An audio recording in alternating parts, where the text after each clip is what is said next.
Now, as I say, we have so many texts and comments coming in. Mary rang into 051846123 to thank everybody here at WLR for all the information and entertainment, especially in the past few weeks. Seamus rang in to say he'd like to thank Matthew Ryan, who came out and fixed his drain problem. Thanks to the programme here for helping us get in touch with him. He's very grateful. Again, Matthew, Drain Repair Services, fair play to you. You're doing marvellous work there with that. So many texts and comments coming in. Well done to David Walsh from Sean Brett, and Sean Brett, that's in from Seamus. Other people talking about Tramore. Keep your texts and comments coming in. I'm going to talk now about something very special. Garda Dave Hearne was one of the best known Gardaí in Waterford. He was hugely popular. He was well known. He drowned tragically off Hook Head while diving on a wreck. He saved 9 people from drowning during his life. He was awarded the National Bravery Award in October 2016 for saving 2 people from drowning in separate incidents 10 days apart in Waterford City and Dungarvan. He died last year on May 25th. Today would have been his birthday.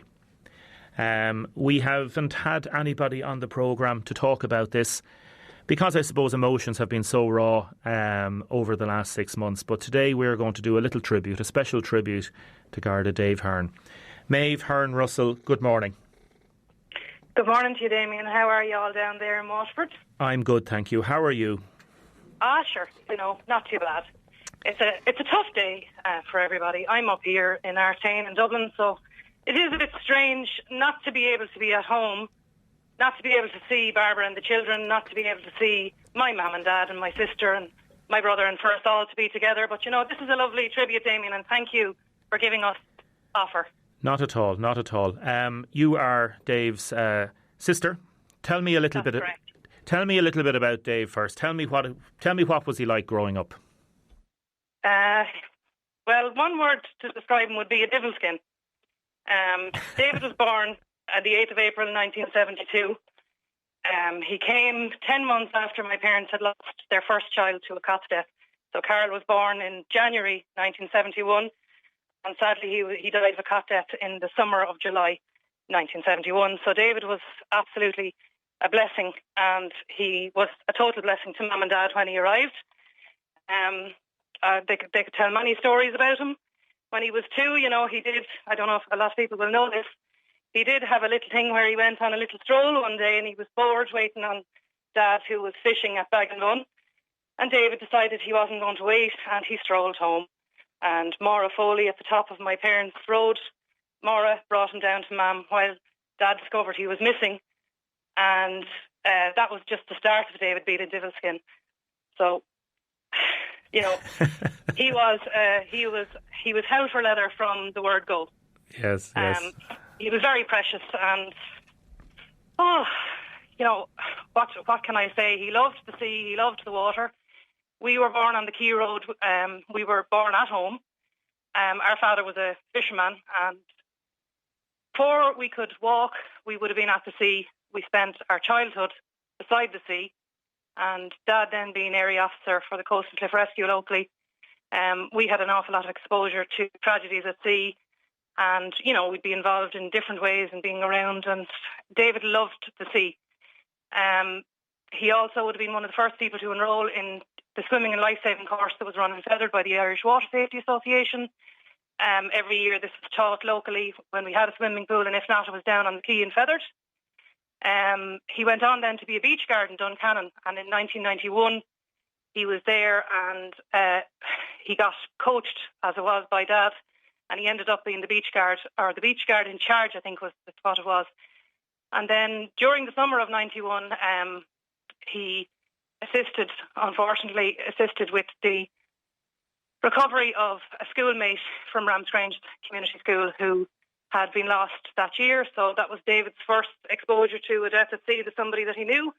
He did beach guard in Duncannon for 4 years, and he always said that was invaluable. He would have then been able to see the Garda underwater unit searching and recovering an awful lot of people, and in his own words, he was awestruck at how professional the group was, and he knew instantly that's what he wanted to do. Yes. So he joined on Garda Síochána in September 1994, and straight away he knew that that's where he wanted to go. And as he said himself, much to the amusement of the interview board, he interviewed as a young probationer Garda for a job in the underwater unit. So they got a great giggle out of that. But he was too junior and he had to wait 3 years to get that chance to come around again. So he did his training in Templemore. He went on to care in Tipperary, and then when he got the chance, he went into the Garda underwater unit in March 1998, and he remained there until the Christmas of 2003, where he was involved in many rescues or recovery really mission with the Garda underwater unit. He went back in then into uniform in 2003, and that was when he went passionately into what we call club diving scene, and he became an instructor and an examiner with the Irish Underwater Council, and branched out into his favourite sport, which was technical diving. Then we know from lots of different stories there around Waterford, where he was a guard on the beat, and the city obviously has a large flowing river, the River Suir, and on many occasions David happened in situations where he utilised his skill sets. He had several rescues, I think you know about a lot of those, and several rescues, but also several recovery missions. Over his 13 years, he was involved in an awful lot of serious incidents. Some of them were unusual, and he would have been known as the Golden Retriever down around there. Okay. So from his rescues that he was involved with, he was able to respond very quickly, and having had, water-based childhood, as we were lucky to have, he had no fear of the water, and he was completely at home in it, and he was able to put his skills into use and think on the job. I'm getting some texts in already, Maeve, 083 3333 975. If anybody involved with any of these operations with Dave wants to text in, please do. I know you set up a special private Facebook page in memory of him. He's been bowled over as over 200 people joined already, posting lovely stories and videos about him. Some lovely texts coming in from Mag said he was a brave, silent hero. Another text in from Ray, who went to school with David when he was in De La Salle. A really funny guy and a nice guy, and what he did was a Garda was exceptional, says this person. I think I have a tiny bit here, Maeve, from 2016. This is the RT report when he was given the award regarding all the work he's done. Let's see if we can play a little bit of this. Repeating itself for one family. In August 2015, Garda Dave Hearne rescued a person from the River Colligan in Waterford. I'm just really very humbled that I'm getting an award like this. I don't do these things for recognition. I do them because it's just second nature and something I'm trained to do, and I don't give it a second thought. That's not the crowd. And like...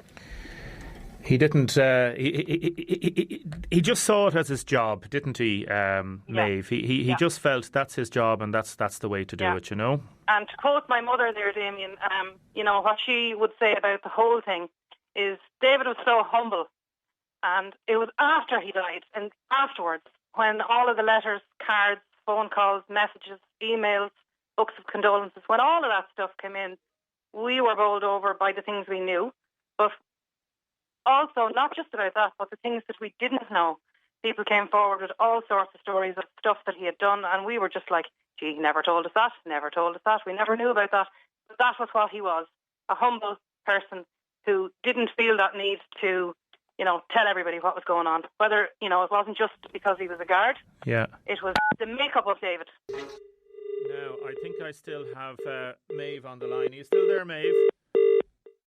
No, Maeve is gone from that line. We'll try Maeve again there, and we'll come back to that in a few minutes. There's some technical glitches, as they say, happening at present, but we'll see how it goes. A number of texts coming in. Una texted in, I knew Dave and his family for over 8.5 years. He was a wonderful person. If you went through life 2 times, you wouldn't meet nicer. That's a lovely, lovely way of putting it. Una, thank you very much. Hello, I'm Dave's cousin. He would have been very active with my uncle Dinny in the Hook Sub-Aqua Club. Amazing man, an amazing family.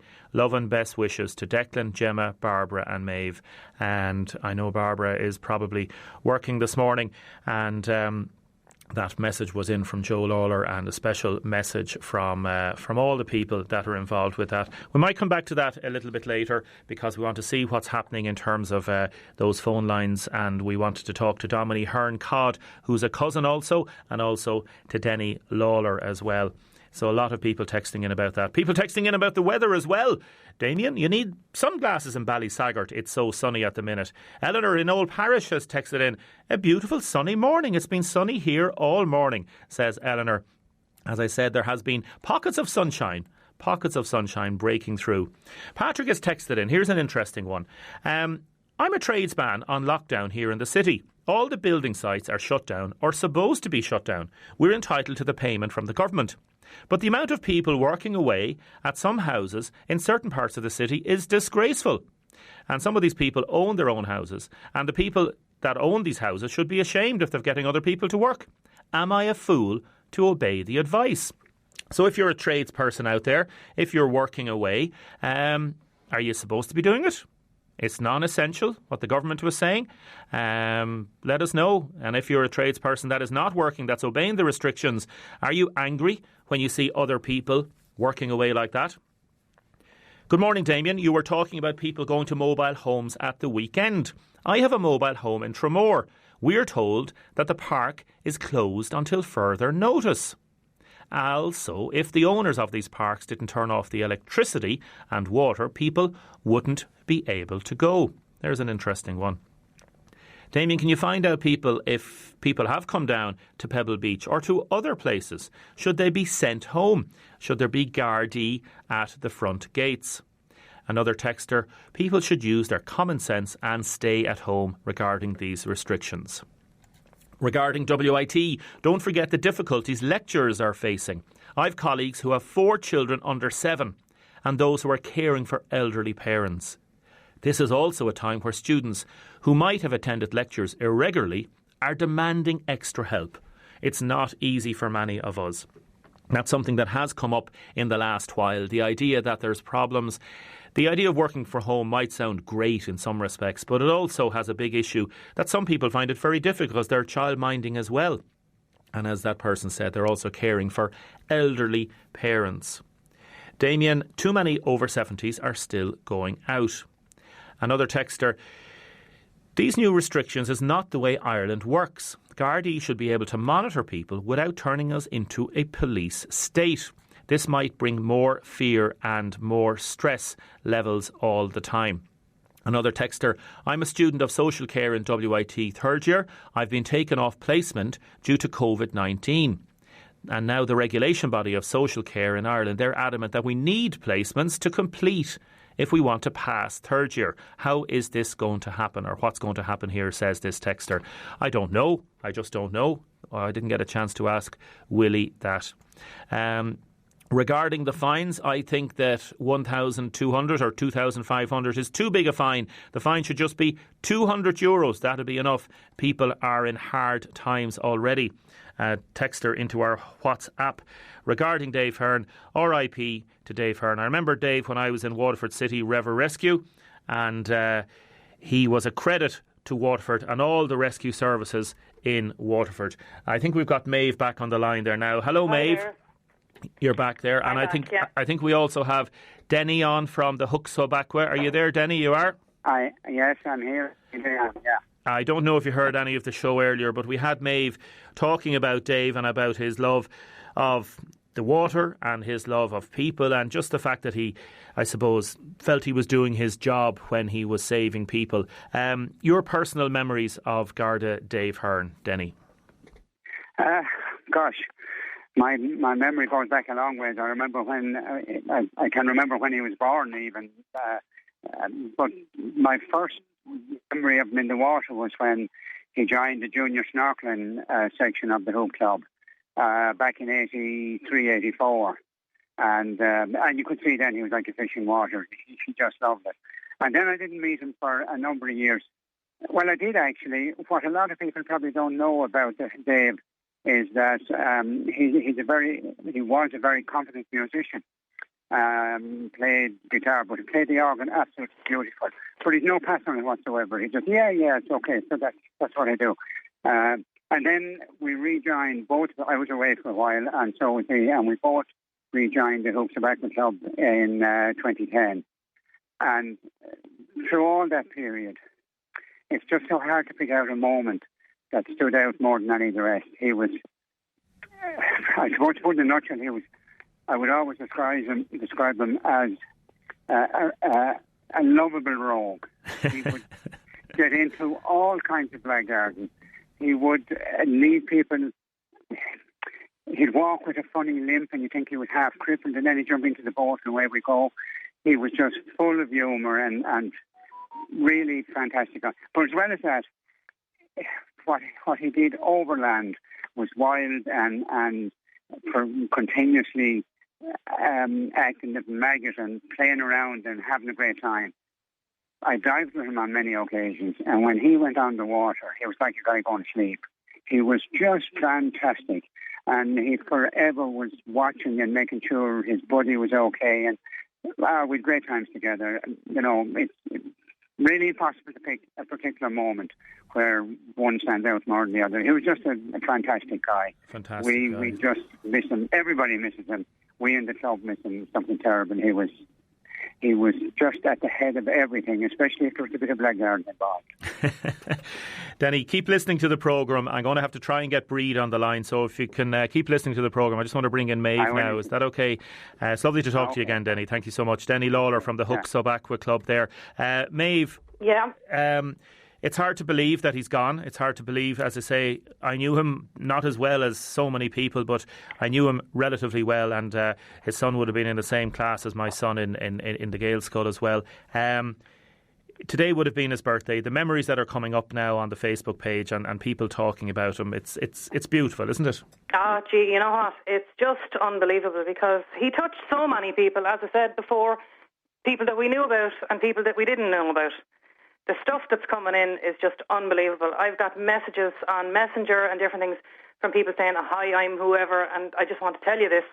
And I'm like, jeepers, you know, messages coming from people that I haven't a clue who they are. And, you know, reaching out and telling me what they did, what he did. It could be big, it could be small, it could be something funny. You know, it's unbelievable. Yeah. And I just want to be able to have all of these things as well to share with Barbara. And just to mention now today, Barbara is in our frontline services and she's working in Waterford Regional Hospital or Waterford University Hospital. So a big shout to Barbara. She's listening to us hopefully today, and if not, she'll hear us on playback. And we have David's children up there in Quarrymount, Dylan, Toby, Noah and Libby. Yes, as I say, I know the family. I think we've got Breed on the line. Good morning, Breed.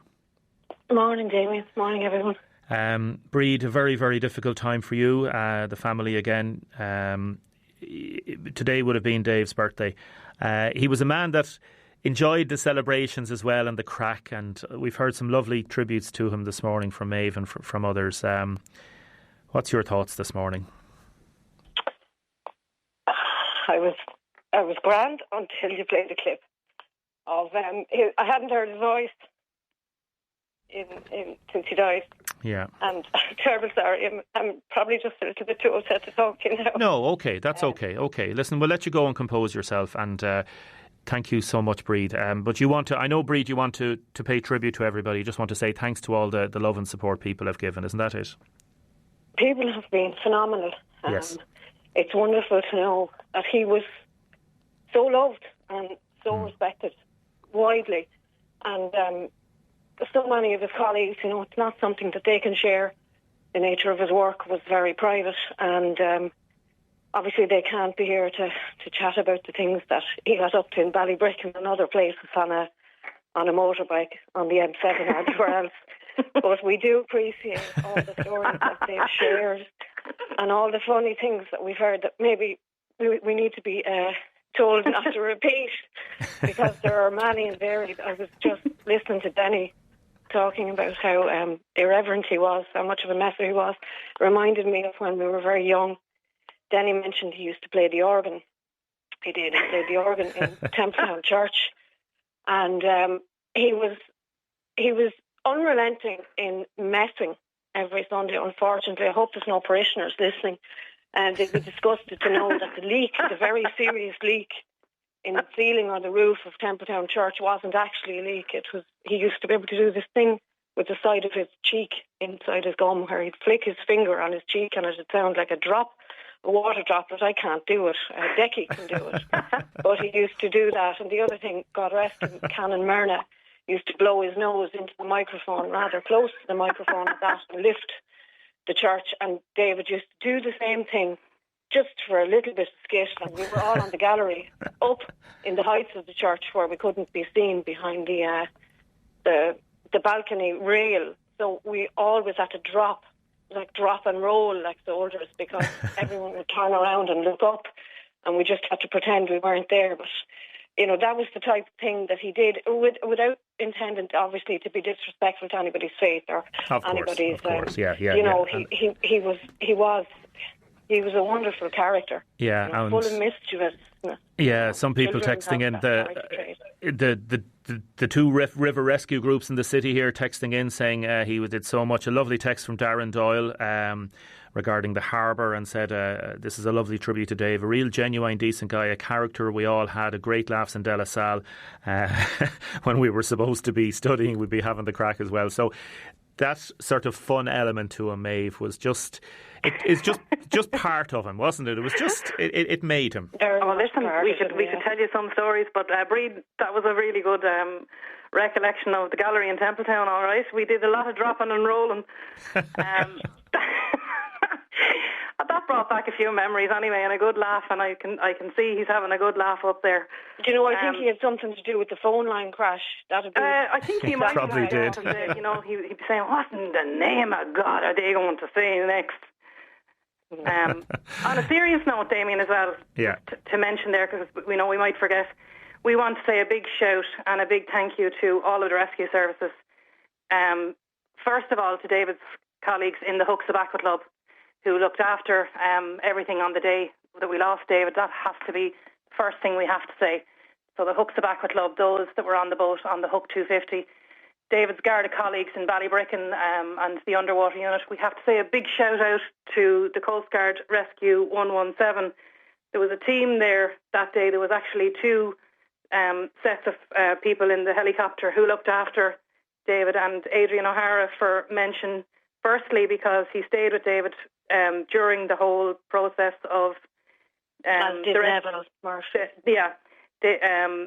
sorry, now I'm getting flustered. There was two flights. So the first flight that went out on the call when David was sadly lost, the pilot was Greg Causer and Liam Flynn. The initial winch crew were Adrian O'Hara and Neville Murphy, and then they had to go and refuel. But while they were refueling, Adrian stayed with David. The second flight then was, the pilots were Danny Wright and Barry O'Connor, and the crew were Ryan Thomas, and as I said, Adrian was there, and we will never, ever, ever forget the kindness. And for those that don't know, on the day that it happened, we were given the opportunity, when I contacted the guards in Waterford to say, we've got this news, we know what's happened, please tell me, where is he going? From our knowledge, from our childhood of what went on, I was pretty hysterical, but adrenaline kicked in, and I said, look, where is he being recovered to? I need to get my mum and dad to David, I need to get them there. And the guards in Waterford were absolutely super, and it was arranged in probably over a few minutes, where I got a call back to say, if you want to go to Waterford Airport, you can meet Rescue 117.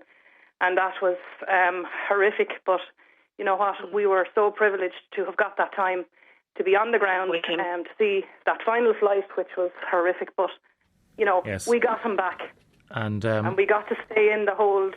We got to be there with him, and my dad read a beautiful prayer, and it was a prayer that he would have read when his mother had died, and it was we give them back to thee, O Lord. And that was it was a surreal experience. It's something that I'd never wish on anyone to have to do. I'd never wish as a mother of two children, I'd never wish on anyone what my parents witnessed that day, to have to look at their second child dead. And, it's rotten, it's terrible, it is what it is.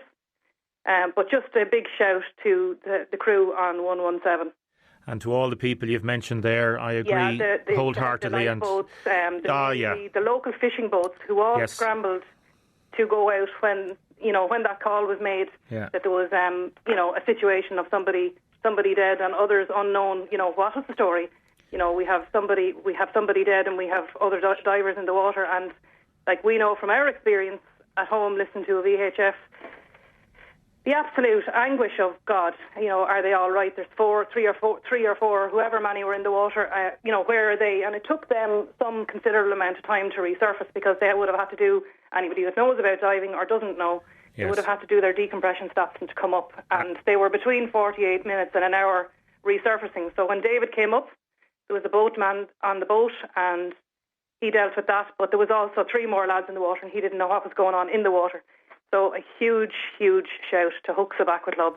And so many people texting in. I know Jim Griffin and all the Coast Guard people as well. And Breed, can I just ask you a lovely message as well from the Roads Policing Unit here in the city from the Gardaí. Dave is much missed from the Roads Policing Unit. Always his entrance was through the window. And we will leave it at that. His humour will be missed and is missed so much every day. From the family perspective, Breed, I suppose there's so much to talk about and all those happy memories. And you're hopefully trying to do something later in the summer.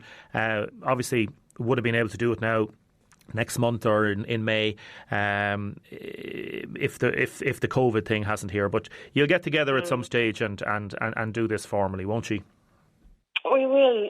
Martin and Liz and his buddies Noel and David in the club, in the Hook, they had planned a lovely memorial weekend for the weekend, really the anniversary of his death. And I'm sure that will go ahead at some stage in the future. We'll have happier times when we come out the other end of this pandemic.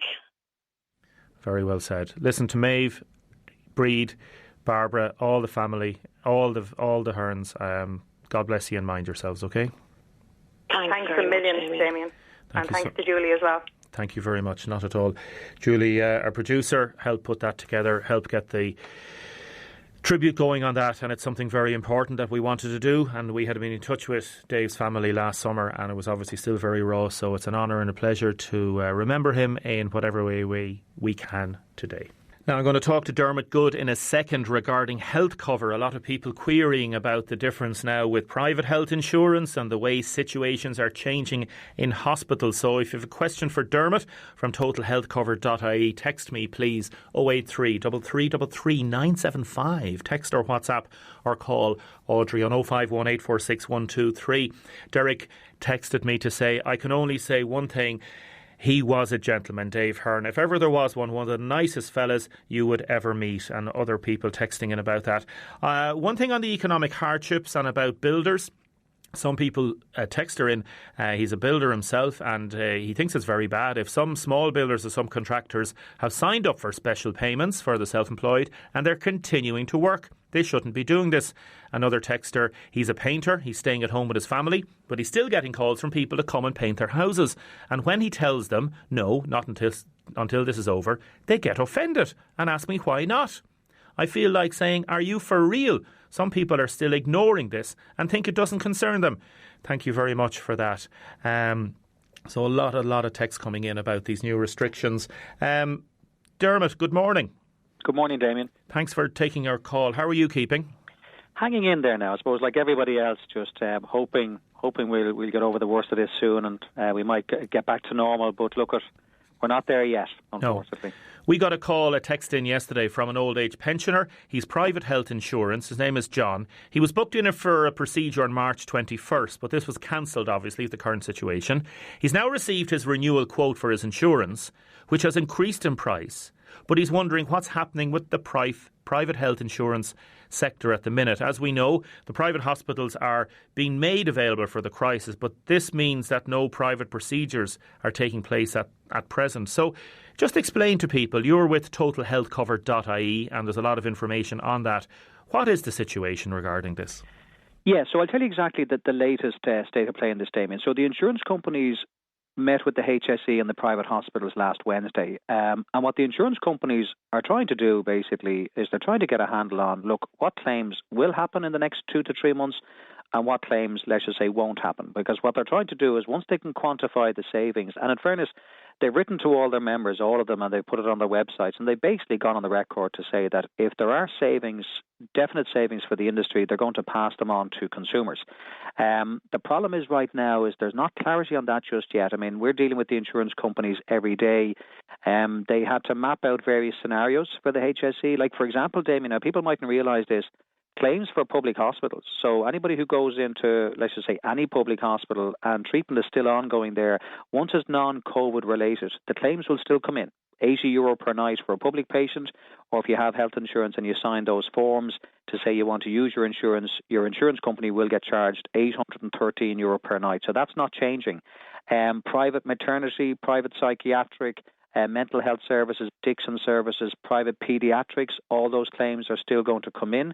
We understand that certain private MRI scan centres are still operating, now obviously at reduced levels because people aren't going in unless they have to. I mean, even this morning we had a call from one of our own clients who literally has just had a consultation in their private hospital and is now being sent for a cardiac CT scan. So certain treatments are still going ahead, and what the insurance companies are just trying to get clarity on is, look, what exactly will be the reduction in claims?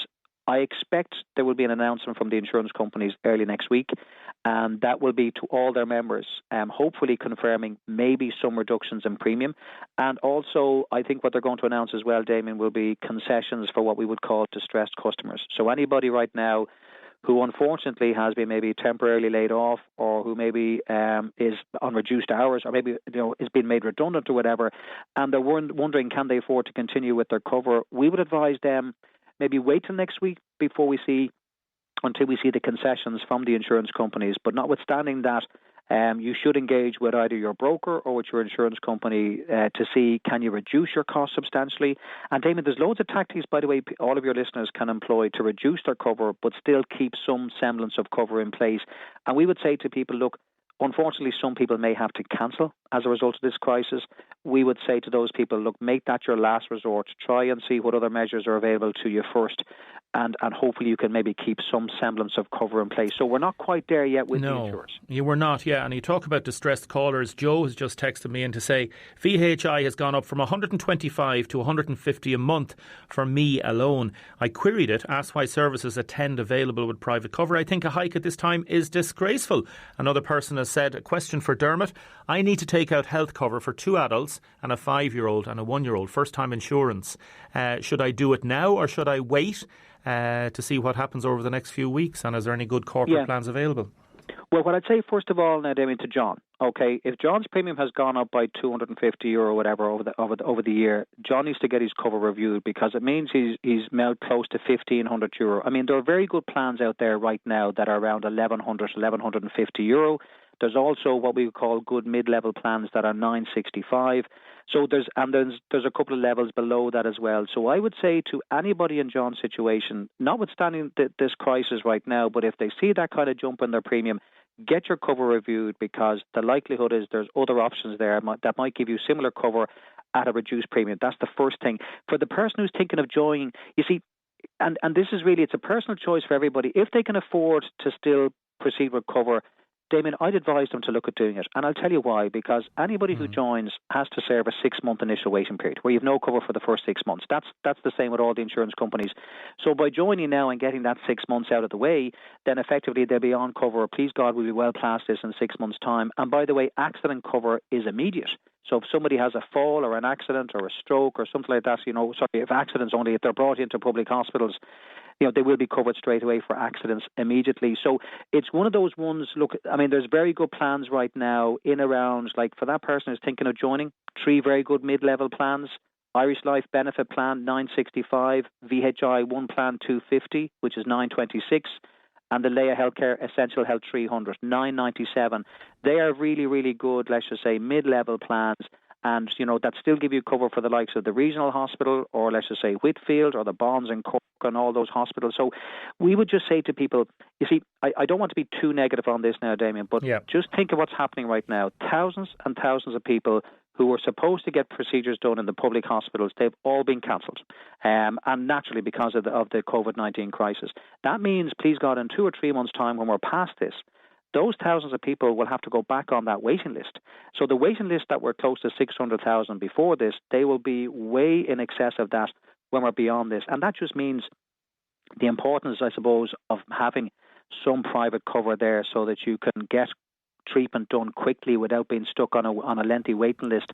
It may be even more important to have cover in place at the end of this. So that's why I would just say to people, don't cancel unless you have to. A very quick question and a quick answer, if you wouldn't mind. We paid our health insurance in full. Is there a chance we'll get a rebate or some money back at the end of the year?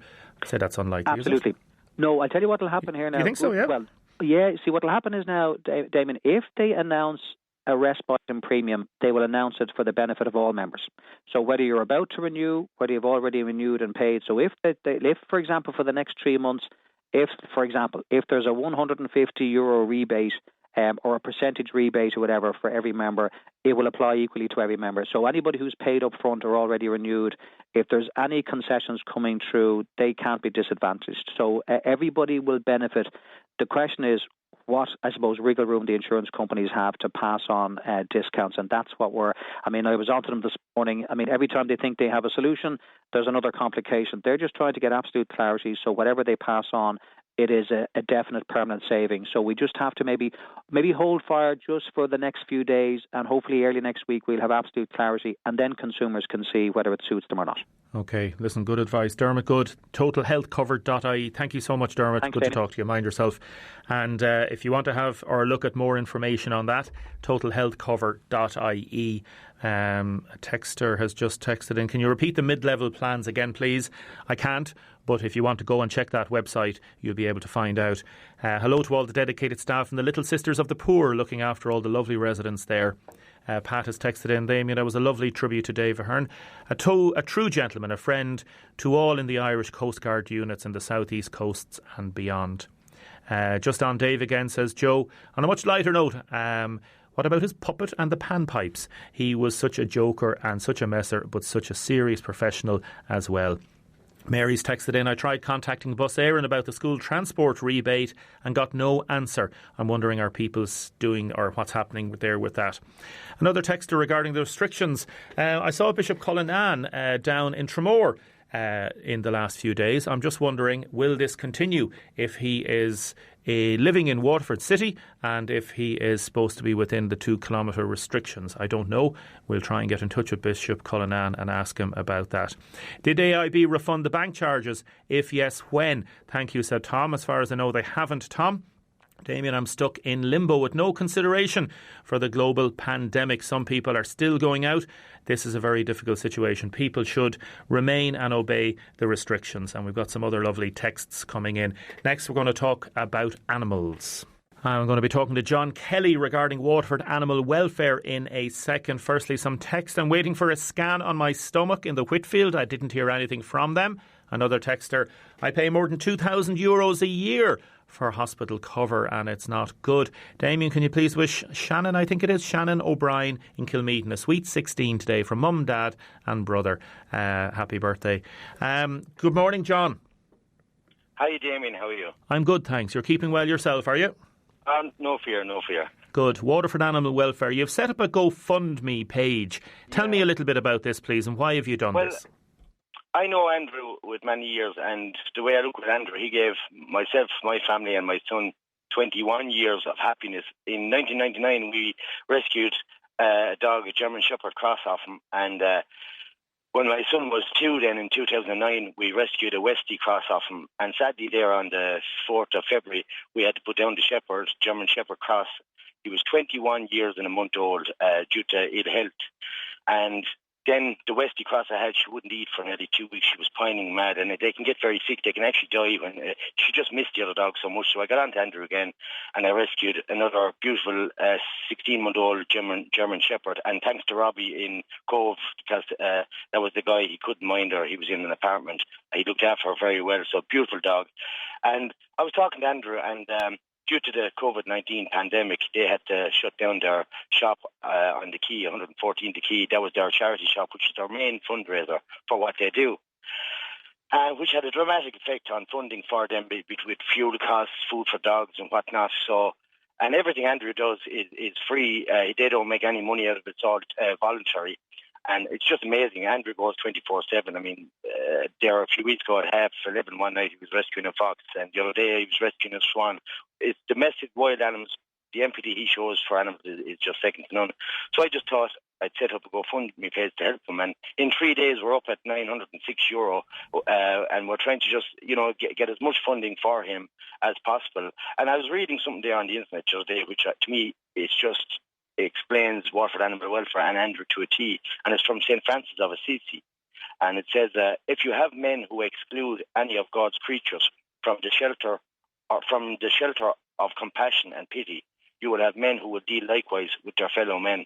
And I thought to me, I was just reading that, and what Andrew does is second to none with animals and his team at Waterford Animal Welfare. And if you can, that's why I said I'd give you a call to give it a plug, because I think it's very important to, what he's doing, rescuing animals, abused animals, unwanted animals in stress, in danger, and he just 24/7, 7 days a week. He'd phone, he answers every phone call, and if you can't get him, leave a voicemail, and he will call you back, and he will call to rescue that animal or do what he can. Yeah. And again, they don't sell animals, they don't breed animals, they rehome the animals, but they do background checks to make sure they're going to a safe home. It's just amazing what he does. I think there's no wonder he won that Hero Award last year on WLR, because he deserves it. He's an extraordinary man.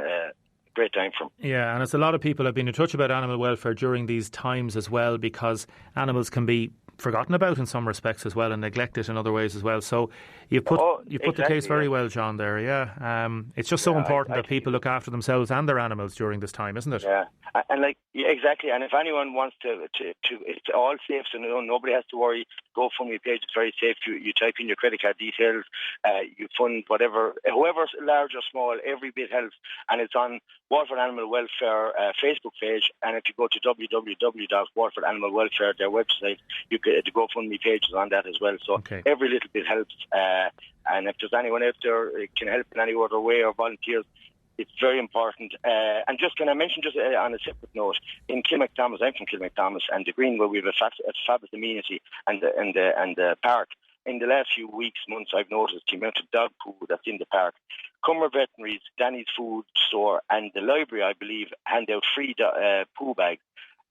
Dog owners need to be responsible dog owners and pick up and bin their poo bags, because we have fabulous amenities there, and they need to keep it clean for everybody. And they shouldn't be out there at the minute, especially if they're more than 2 kilometres from the area as well. Well, exactly, yes. I mean, I walk my dogs in the park because I'm within the 2 kilometre range, and I give them a run there every evening. It's usually late in the evening there or early in the morning, like I was down there early this morning. But the thing is, the amount of poo I've seen there, people need to be responsible dog owners. It's horrible. Listen, John, good to talk to you. Mind yourself, okay? I appreciate that. Thank you. Thanks very much. Thank you, John Kelly there regarding Waterford Animal Welfare. Keep in touch. Keep your texts and comments coming in. Apologies if I didn't get to all the texts and comments today, please. But I would just want to say thank you for all the interaction with the programme, texting and phoning, emails and letters and everything. Thanks to everything. The tribute to Dave Hearne, we did that this morning. Today would have been his birthday. Going to play a little bit of Tommy Fleming, Danny Boy, just to see us out. Happy birthday, Dave. Would have been your birthday today. And to all the Hearne family, to Barbara and the children especially, we're thinking of you today and all the people out there. Dave touched so many lives. Julie, thank you for putting a really good show again today in place. We're back tomorrow. Jeff is up next. Take care, stay safe and obey the guidelines.